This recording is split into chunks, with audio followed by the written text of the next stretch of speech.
ఈ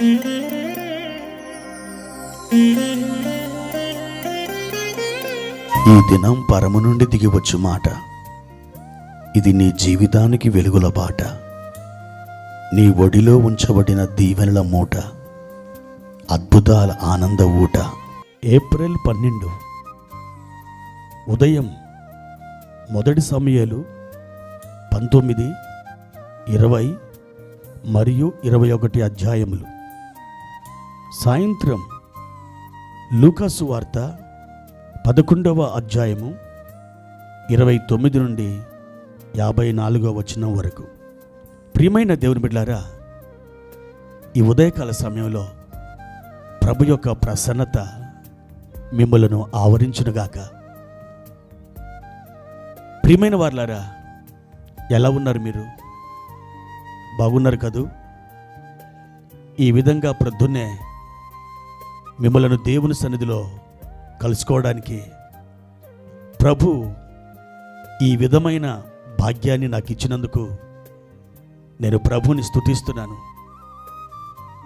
దేవుడు నా నోట ఉంచిన ఆ మాటలని మీ శ్రవణేంద్రియాలకు అందచేయడానికి ఒక పాత్రగా, సాధనంగా నన్ను నిలబెట్టి ఉన్నాడు.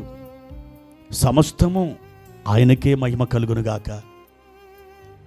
ప్రియ దేవుని బిడ్డలారా, ఈరోజు దేవుడు మన నిమిత్తమై ఏర్పాటు చేసిన వాక్య భాగాన్ని చదువుకుందాం.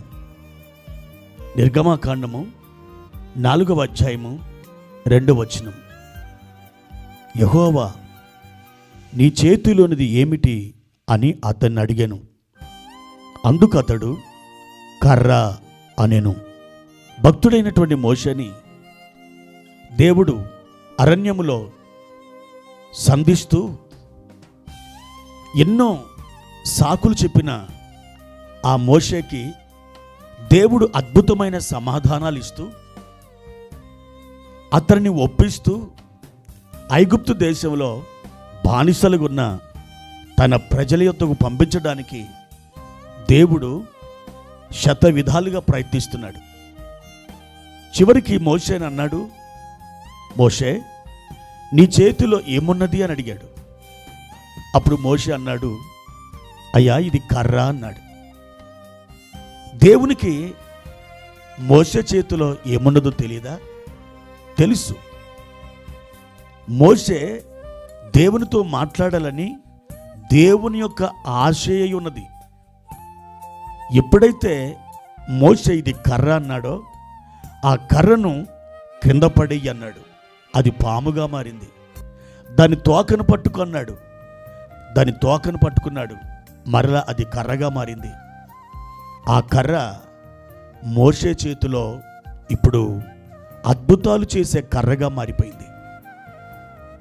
ప్రియమైన దేవుని బిడ్డలారా, ఒక మనిషి ఎండిపోయినటువంటి ఒక కట్టెని గొడ్డలతో నరిగితే రెండుగా ఎలా చీలిపోయిందో, ఎర్ర సముద్రం కూడా మోషే చేతిలో ఉన్న కర్ర ద్వారా రెండుగా అలాగు చీలిపోయింది. దేవుని చేతిలోకి వెళ్ళిన ఆ కర్ర, అది అద్భుతములు, సూచక క్రియలు, మహత్కార్యములు చేసే కర్రగా దేవుడు దాన్ని మార్చివేశాడు. నా ప్రియమైన దేవుని బిడ్డలారా, ఈరోజు దేవుడు మీ చేతికి ఒక కర్రను ఇచ్చాడని మీకు తెలుసా? ఆ కర్ర మరేమిటో కాదు, పరిశుద్ధ గ్రంథము అనే కర్ర, దేవుని వాగ్దానములు అనే కర్ర. ఈ కర్ర ద్వారా మీరు పొందని లాభము, పొందని ఈవి, పొందని ఆశీర్వాదం, పొందని విడుదల ఎంత మాత్రమును లేదు. ఈ కర్ర ద్వారా అనేకమైనటువంటి అద్భుతాలు జరుగుతాయి. ఈ కర్ర ఆత్మయు జీవమునయున్న దేవుని మాటలే, దేవుని వాగ్దానములే ఇప్పుడు నీ చేతిలో ఉన్నటువంటి కర్ర. దీనిని వాడుకొని నీవు జయం పొందొచ్చు, నీవు విడుదల పొందొచ్చు, నీవు ఆశీర్వాదం పొందొచ్చు. మిమ్మల్ని అడ్డగించే రాళ్ళు మీ అభివృద్ధికి సోపానంగా మారబోతున్నాయి. ఎందుకంటే మీకు అడ్డముకొచ్చిన రాళ్ళని ఏరి పారేయడానికి మీ చేతిలో ఉన్నటువంటి ఆ కర్ర చాలు. అంత మాత్రమే కాదు, సముద్రములలో బడి మీరు వెళుతున్నప్పుడు, నదులలో బడి మీరు సాగి వెళుతున్నప్పుడు ఆ జలాలు ఎంత మాత్రమును మిమ్మల్ని ముంచివేయజాలవు. ఎందుకనంటే ఆ కర్ర ద్వారా ఆ జలాలు చీలిపోతాయి. మీ మార్గము అద్భుతంగా సముద్రములో వేయబడుతుంది. ఎవరైనా సముద్రంలో నడుస్తారా? నడవరు, అది అసాధ్యం. కానీ అసాధ్యమైన పరిస్థితులు అనబడిన ఆ నదులు, ఆ సముద్రం మీకు ఎదురుపడ్డప్పుడు అక్కడే మీ కొరకు ఒక త్రోవను దేవుడు ఏర్పరుస్తాడు.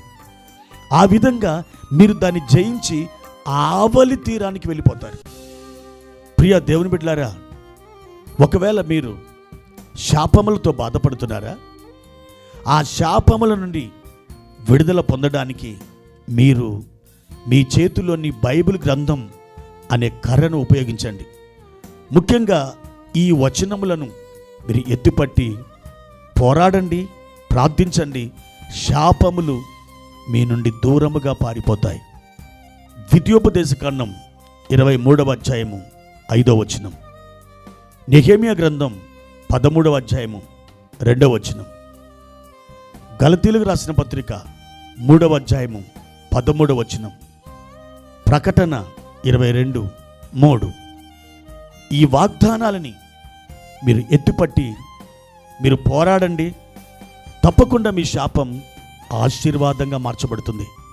ఒకవేళ మీరు కుదరని వ్యాధుల చేత, జబ్బుల చేత మీరు బాధపడుతున్నారేమో, అయితే మీరు ఈ వాగ్దానాలను అనగా ఈ కర్రను మీరు ఎత్తిపట్టండి. తప్పకుండా మీకు స్వస్థత కలుగుతుంది. నిర్గమాకాండం 15వ అధ్యాయము 26వ వచనం, యెషయా గ్రంథం 53వ అధ్యాయము 5వ వచనం, పేతురు రాసిన మొదటి పత్రిక 2వ అధ్యాయము 24వ వచనం, కీర్తన 103:20వ వచనం. ఎప్పుడైతే ఈ కర్రను మీరు చేతపడతారో మీకు అద్భుతంగా దేవుడు స్వస్థతను దయచేస్తారు.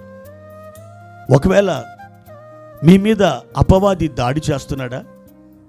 మాంత్రికులు మీ మీద ప్రయోగం చేస్తున్నారా? అయితే ఈ కర్రను మీరు వాడండి. లూకా సువార్త 10వ అధ్యాయము 17వ వచనం, రోమాపత్రిక 16వ అధ్యాయము 20వ వచనం, యాకోబు రాసిన పత్రిక 4వ అధ్యాయము 7వ వచనం, ప్రకటన 12వ అధ్యాయము 11వ వచనం, యెషయా గ్రంథం 54:17వ వచనం. తప్పకుండా మీకు జయము కలుగుతుంది. మోషేతో దేవుడు అన్నాడు, నీ చేతిలోనిది ఏమిటి? కర్ర. ఆ కర్రతోటే ఎన్ని అద్భుతాలు చేశాడు.